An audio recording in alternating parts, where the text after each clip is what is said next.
Ala ay, parne na din eh mga kabatang. Aya ba, sinsay na din sa balisong ni Lula. Timplahin ang inyong kaping barako at tayo magliligalig. Ay ko, pihadong kayo'y mauutas. Ako nga pala si Maring Rai, ang inyong maligalig na host.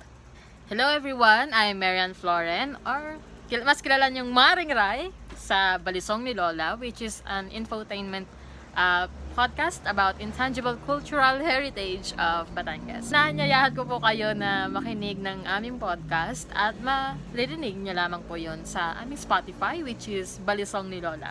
At ilalagay ko po yun sa aking description below. So you can, directly visit it in our Spotify. Our podcast is all about the rich culture and history of Batangas and also traditions ng mga Batanggenyo. And also hindi mawawala ang kilalang punto ng Batanggenyo. Tara na sa Spotify.